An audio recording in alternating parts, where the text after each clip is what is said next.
Greetings, Divine Creators. This is Coach Najee, and I'm coming back at you with another video about demystifying the tarot.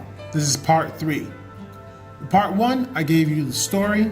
Part 2 was about the rituals. Part 3 is all about the science, and by far the most lengthiest one. So part 1 was simply about the story about a divine creator, a divine spark, a spirit having a physical experience, going through the first 22 tarot cards as the first 22 life lessons and 22 lessons and paths that need to be learned so a spirit or a soul can reach spiritual maturity. Part 2 was about the rituals, the practices or processes, the mindsets necessary in order to start reading the tarot. The third part is going to be all about the sciences, or the art and the science. So I decided to start with one of the cards that scare people the most. In the rituals section, which is video 2, if you haven't saw it, go check it out. I spoke about there are no bad cards. And I'm starting with card number 15, which is the Devil card first, for this lengthy description, because this card and another card, the Death card, scares people the most, and the Tower. As soon as they see the Devil, they start freaking out, and some people think they're going to hell, some people think a demon's gonna come out, blah, blah, blah, blah, blah. I'm starting with this card because most people are afraid of it, and I want to shed some awareness on the topic. And once you're able to see behind the veil of ignorance, of what you believe to be true, and you start diving into what's actually being presented to you, then you're able to gain that awareness, and that awareness sets you free from old belief systems. So let's jump right into it. So the tarot, the art and science, is composed of several aspects. Now, those aspects, we're going to first jump into the first aspect, which are the symbols. You know how somebody says a picture is worth 1,000 words? Well, this is a picture, and this picture is worth 1,000 words and more. So the first part about the tarot is that the symbols have meaning. Remember, if you haven't checked it out, check out the ritual section for demystifying the tarot. I speak about how the tarot is a system that works the same way the mind does. It's a system of association. Well, guess what? Association simply means to link, to share, and to connect something. When we look at this word, devil, and we look at the symbol, the symbol is nothing but a picture, you're looking at this picture and there's meaning. So as soon as we go into this, the one tool that's going to help you the most is your intuition. Your intuition is simply your ability to sense information or pull information from other sources and from your own source. So you get to tune in to see what's going on. So when you look at the symbol, your intuition can allow you to start to get meaning, pull meaning from this. When you look at this and you scan this, what is the first thing that comes to mind when you see the Devil card? Well, remember, the tarot works the same way the mind does, based off a system of association. So the concept of devil, the symbol of devil, well, we start to see physically showing us chains, bondage, control, or higher force or lower force in control. We start to see masculine and feminine principles that are enslaved to the root chakra. We see this because it's another aspect. We're starting to see the location where the root chakra is. We see the energy is imprisoned on the root chakra. So there's a bunch of other meanings that come to mind when you hear devil. So in the Christian standpoint, the tempter, the seducer of man, the tormentor, all these things come to mind. So that's one aspect of this card, just one aspect. The symbols have great meaning. And when you allow your intuition to ask questions, hey, what does this mean? What's coming up for me? What do I feel? All your intuition allows you to pull vast information from the tarot. And this is one of the reasons why women do a better job at reading the tarot, because they allow themselves to trust themselves, to trust their intuition to bring forth information from the card and from the person's question and from the person themselves.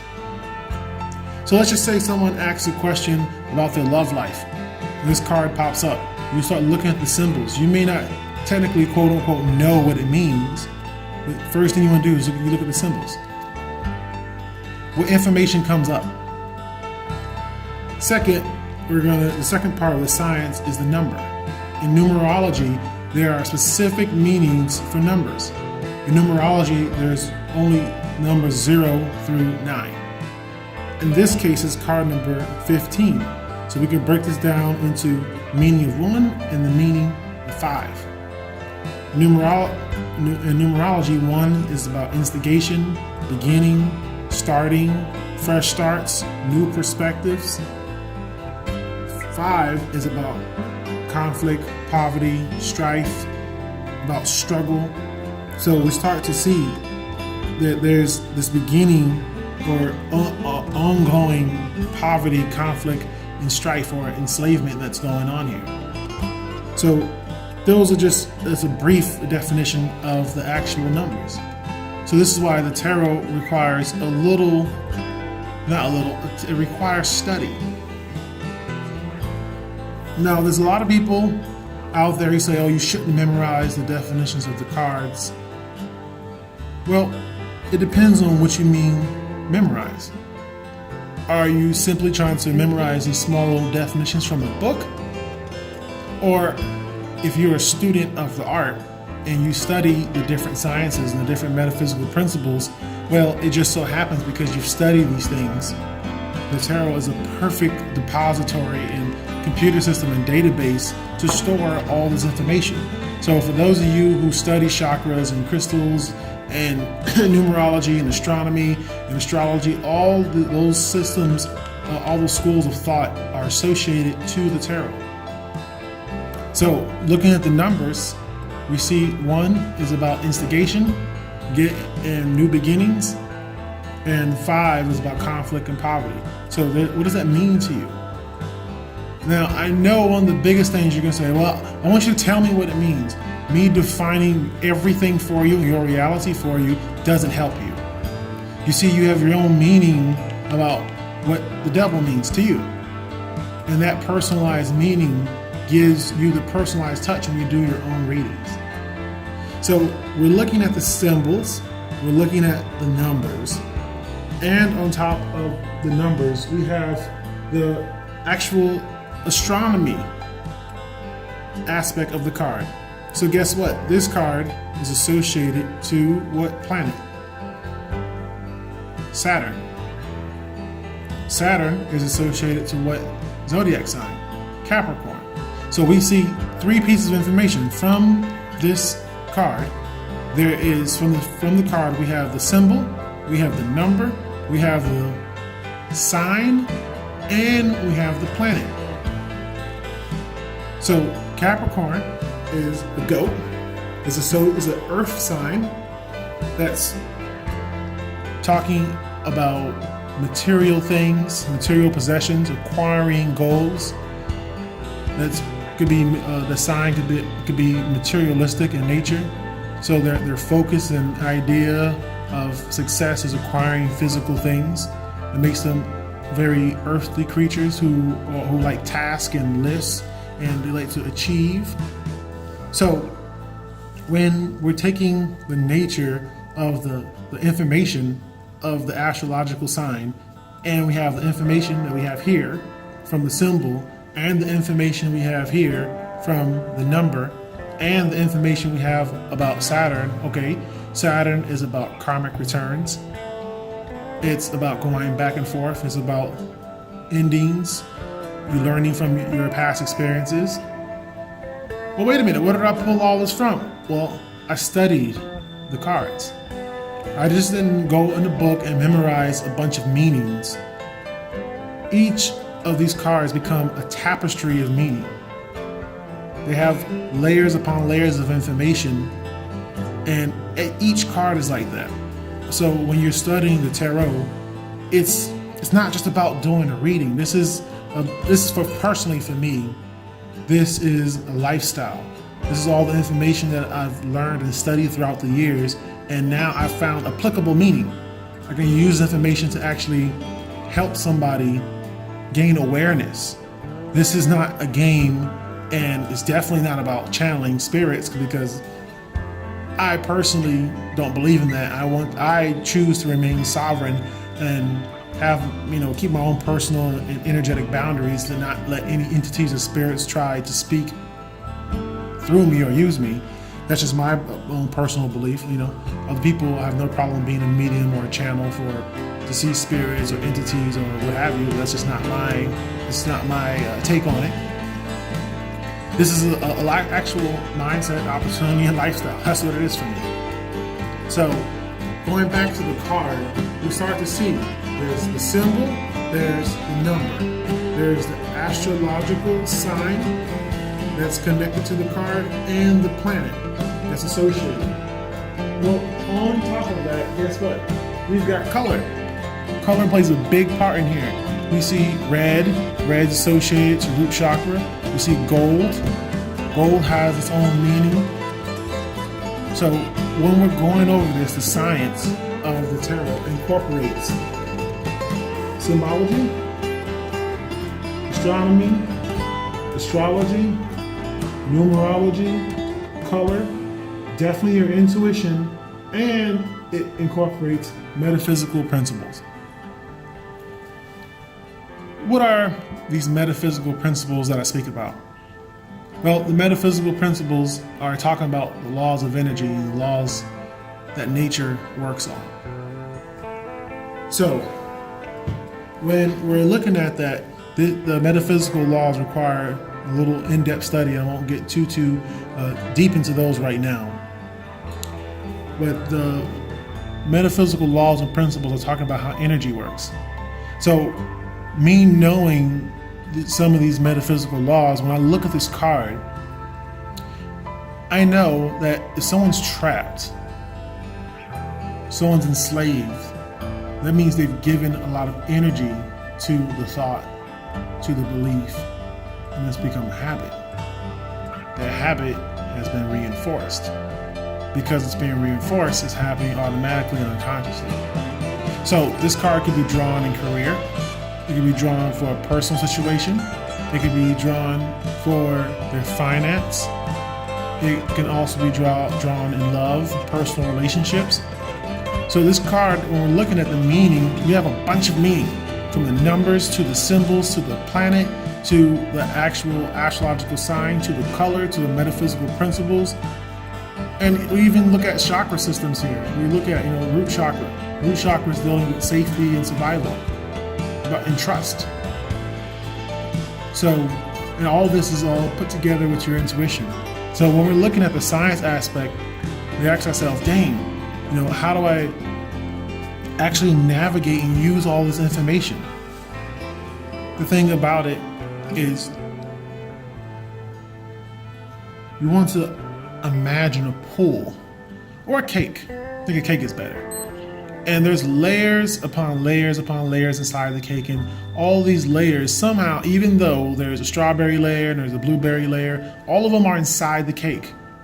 So when we're looking at this card, we start to see there's a lot of meaning. There's a lot of meaning here, and it depends on the order this card comes out. It depends on the order and the question of which information speaks out to you. So in every situation, the Capricorn nature of this card may not pop out, or the planet Saturn may not pop out to you, and the number itself may not pop out to you. You may look at that and say, wait a minute, root chakra, this person has trust issues because they're enslaved to their lower desires. Wait a minute, this person has blah, blah, blah, blah, blah, blah, blah, blah. Certain things may pop out to you. in other readings, you may go through a whole bunch of information that you've memorized and learned and applied, and that information may not mean anything in that particular reading. Your intuition may pick something else up, and this is why it's a study. Your intuition may say, "Look at his hand. It's the top of his hand. What does that mean? Oh man, wait a minute. That's shame. He's covering himself. He's contracting. His energy is shrinking. He's having a fear response." Okay, but wait a minute. Your intuition may say, "Wait a minute. This person is very prideful." Or your intuition say, "This person has a very solid foundation. Look at this chair in the back." Just because your logical mind may not know per se doesn't mean that you're wrong. And in the ritual section of the video, part 2, I spoke about getting rid of right and wrong and black and white thinking. This is about learning to trust yourself. Trust what comes up, and then you ask questions. When I do tarot readings, I call it coaching through the cards, because it's really a coaching session with the cards. I have all these meanings here, but at the same time, I'm trusting my intuition, and I'm asking questions so this person can gain awareness. So what I'm doing is, it's not a parlor trick. I'm not trying to be right. I'm not looking to create associations that aren't there. I'm simply using the cards and the meanings as like a psychic map, and letting my intuition filter through what I know and what I don't know, and allowing things to be brought forth. Another card that people are terrified of, the Death card. All right, well, let's look at this. There's a lot of stuff going on here. We're just gonna go, all right, well, the Death card is symbols. Symbols everywhere. The sun, sunset or sunrise, I don't know. There's definitely a new beginning. The pillars represent the old metaphysical axiom, as above, so below, as within, so without. So this is talking about correspondence. It's talking about transferring from one state, from the invisible realm to the next realm. We're seeing, what does death mean to most people? Something ends, it stops. Well, also it's about metamorphosis. The death of caterpillars, the birth of the butterfly. The death of the grape, the birth of the wine. The death of the young mind, or the poverty mindset, gives rise to the birth of the rich mindset. When we're looking at this, okay, this card's associated to Scorpio. Scorpio is a fixed water sign. All right, so we know, one of the things we know about Scorpios is that Scorpios are known for holding grudges. And when they communicate, they sting. So, what does that mean in this reading? What does that mean in relationship to the question the person's asking? What domain of their life is this person inquiring about? Is this business? Is this personal, finance, is career? Is it about a decision or a transition? Does this person have a hard time moving on? If so, why? Meaning for number 3 and number 1. This is 10 and 3. So 10 plus 3 is 13. But remember, numerology only goes from 0 to 9. Or basic numerology. So there's a meaning for 1, there's a meaning for 3, and combine it together, it's a meaning for 4. So the combination of 1 and 3 is going to give us 4. 4 is talking about establishments. It's talking about our foundation. So now we want to establish, we want to look at, hey, what's our foundation? What foundation do we have that's so stiff, that's so fixed, that it doesn't allow us to change and to be fluid and to flow? So, look, there's a king right here, or someone who has a crown and a staff. Wait a minute. Death and change comes to empires and to kings and queens and laymen alike. This card's about change. Well, wait a minute. This card's about emotional change, because Scorpio is associated to water. Wait a minute. Pluto It's cold and far from the sun. Wait a minute, maybe a person's feeling isolated and withdrawn. So, there's always a new beginning. The sun is in the back, saying it doesn't matter how dark it is, it's always darkest before dawn. So you're going through something, you're going through a transition. What? When you flip other cards, it'll help you find out what. So, look at the colors. Look at the symbols. Look at the numbers. There's the astrological correspondence / association. There's the astronomical association in terms of the planet. So we've got symbol, colors, numbers, planets, signs, and principles. And your intuition allows you to flush through all of it. So is it necessary for you to know every single thing, all these different pieces of information? No. You could simply flip this card and allow your intuition to say, wait a minute, what's happening here? You could simply flip this card and trust yourself and say, wait a minute, what does this mean? The logical brain doesn't know what it means, but what's coming up for me? Your mind may say, oh, wait a minute, there's a boat right here. That boat was about transition and moving. Wait a minute, this guy looks like he's been through something. He's being stepped on. What does that mean? This skull guy is riding a horse. Wait a minute. What is he doing? What's going on here? When you start asking yourself questions, it allows you to actually gain information and insight to what's going on. So, we're looking at the art and science of reading the tarot. There's a ton of information for you to study. And this section is called the art and science. So the art part comes in allowing your intuition to sift through the information and pull information that may not even be relevant to any of the information that you know. And the science part comes in understanding the symbols, the planets, the astrological signs, the numbers, the colors, and the metaphysical principles that are associated. And you ask yourself, well, where the heck am I going to find all that? Well, we have Google. Google's very simple, very easy. Well, and what I'll do for you guys, I'll also put a correspondence chart together. But a blank one, so you can go search and fill it in, and this is how you learn. So when you learn the art and science of tarot, when you're first starting to begin, you want to apply these cards to yourself. It's the biggest way for you to learn how to read. It's not about just black and white and right and wrong and good and bad. It's about the energy. Energy is neutral and can express itself in two polarities. So whatever the death card means to you on one side for the negative, there's an opposite meaning on the good side, if you want to call it that. So there's always two ways this card can go. There's a whole lot of meaning that's here, and the science part allows you to organize it and structure it. So you learning to read the tarot isn't just some haphazard, willy-nilly approach.